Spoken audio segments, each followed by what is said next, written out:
Hey, what's going on, my friends, and welcome to my YouTube channel. My name is Victor, and today I'm going to share with you a final update for the month of November 2025. This is going to be an energy reading for the tail half of this powerful, challenging, yet transformative month. We have been set up for what I feel to be a wonderful and hopeful December and entire year of 2026. You might be at a point where finally, some of the trials and challenges and growth experiences and maybe even breakdowns in your life are beginning to finally make sense. And it's like a turning point. What I'll go ahead and do now, though, is break this down into a few separate, more like distinct themes so you can have a full understanding of what to expect for the remainder of this powerful month of November.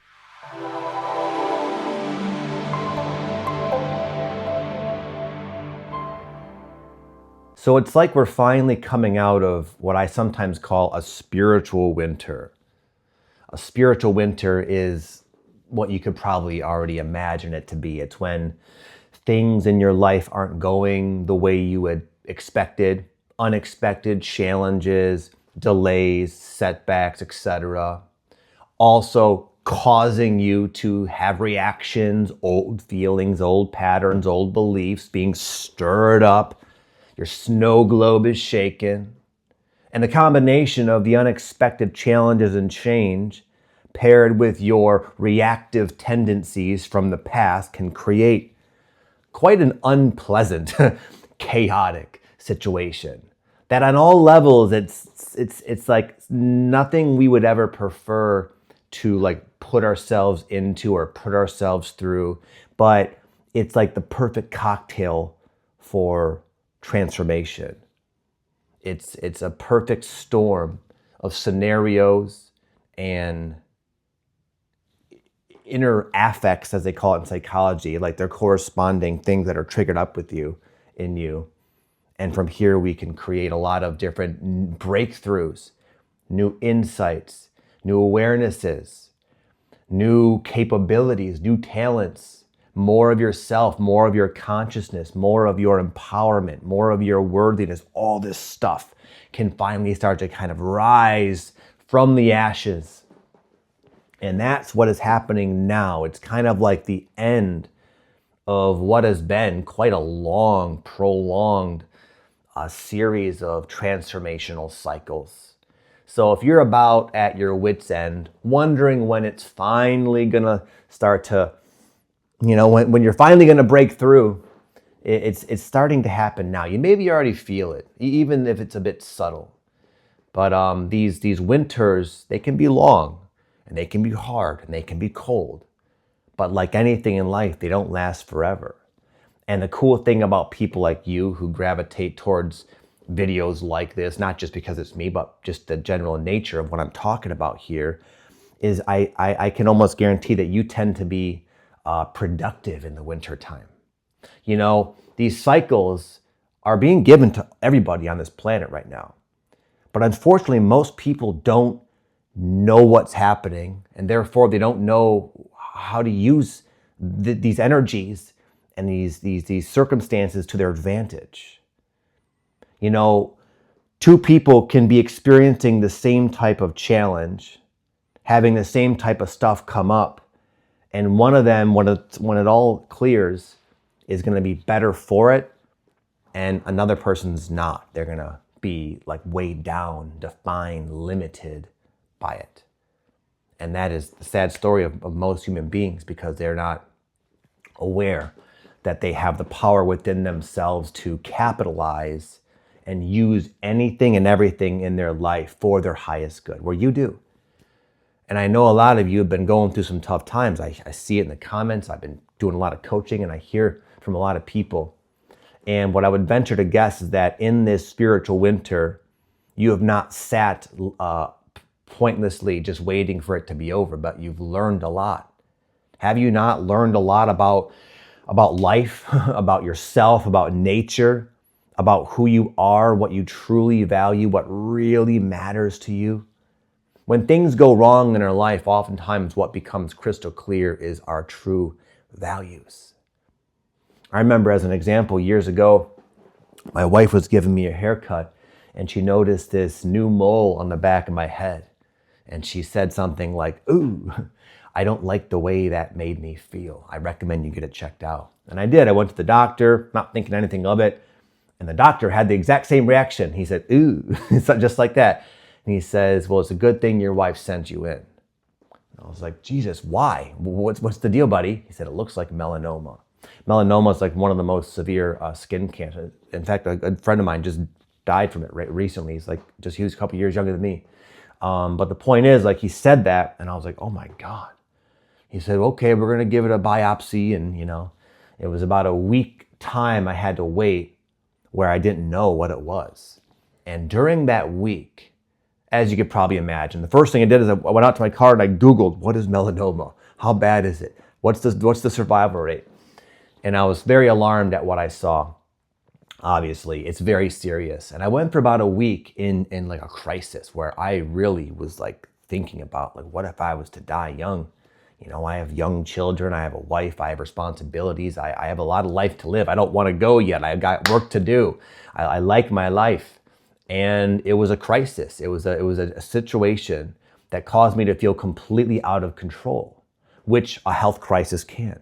Losing a job can, losing a relationship can. There's these different catalysts that can create this sort of same fundamental reaction of being out of control, not knowing, just realizing like how limited our power is when it comes to influencing our will in life. We only have so much control. And in these circumstances where these things happen, you do a couple of things. One of them, as I said, you start to really contemplate what matters to you. When I was contemplating dying young, I'll tell you what, I wasn't thinking about how many views this video is going to get. I wasn't thinking about what's in my bank account. I wasn't thinking about whether I have a six-pack or not. I wasn't thinking about my material items or anything like that. I was thinking about my loved ones, how I lived my life, how I affected people, what will come of the people I love, of them when I'm gone. That was all I could think about. And I'm glad I went through that experience because it made it very clear to me that what I had previously been kind of concerned about and putting my attention into is not actually in alignment with what actually matters to the real deep me. So this clarity of what really matters I would bet for a lot of you, has become more clear. You also have no choice but to surrender to such circumstances.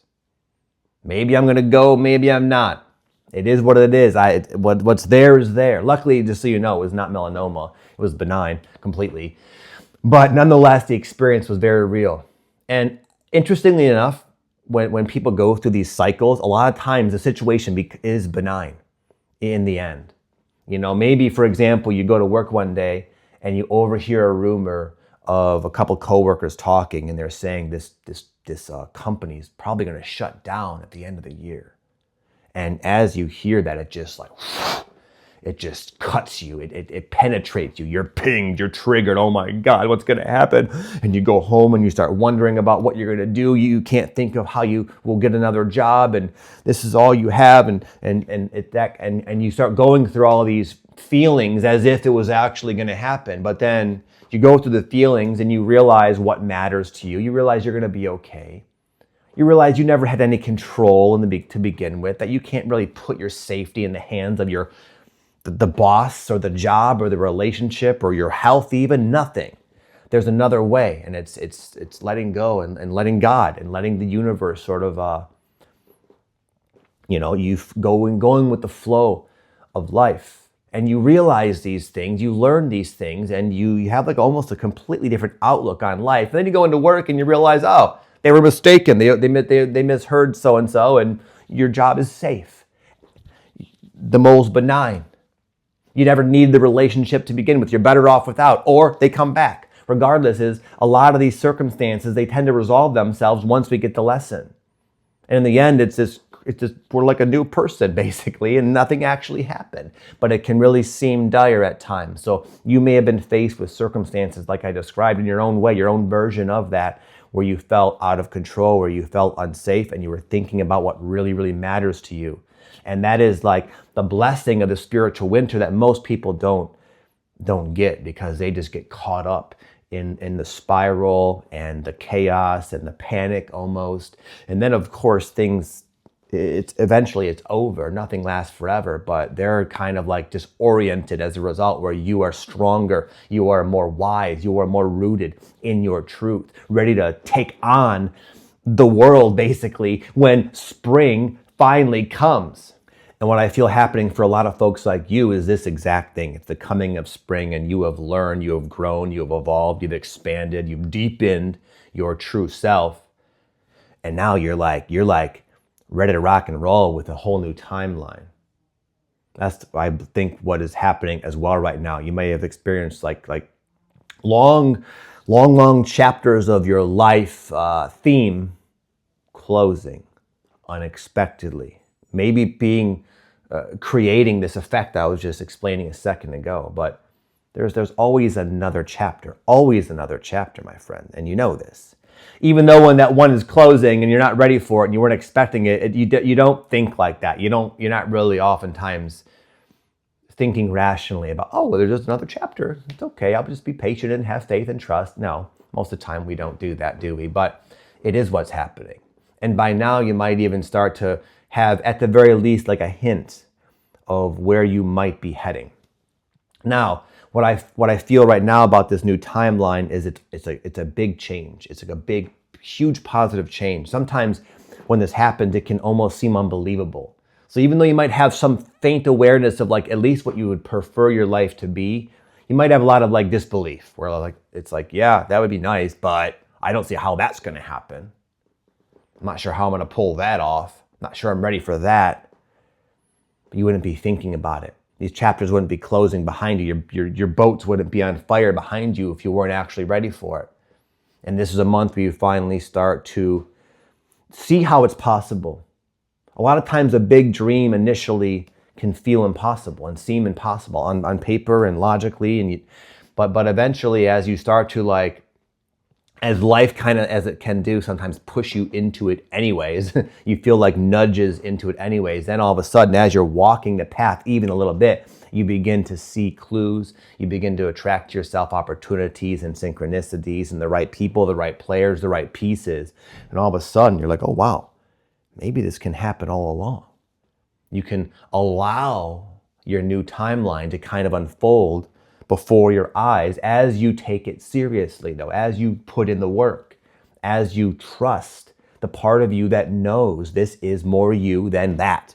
The thing that's closing, the thing you were clinging on to, maybe it's not even yours. It's not even something you actually want. It's the mind just thinks it needs it. The mind thinks that's all it can do. It can't do any better. Well, that's not the case. Hence, if this is happening to you, it's not the case, basically. It's like your soul knows you're ready for this new timeline. But because the change might seem so grand, it's not one of those things that's going to happen overnight. For example, kind of funny example, actually.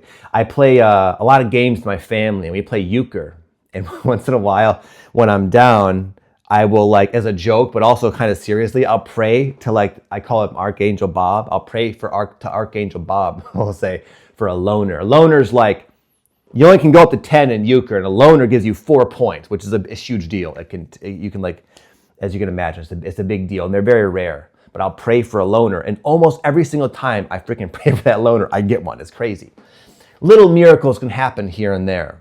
But when it comes to you going into a longer term, bringing into fruition and manifesting a longer term vision, it's not going to be I want a brand new career, and all of a sudden you wake up and you get a job opportunity in your email. It's not like that.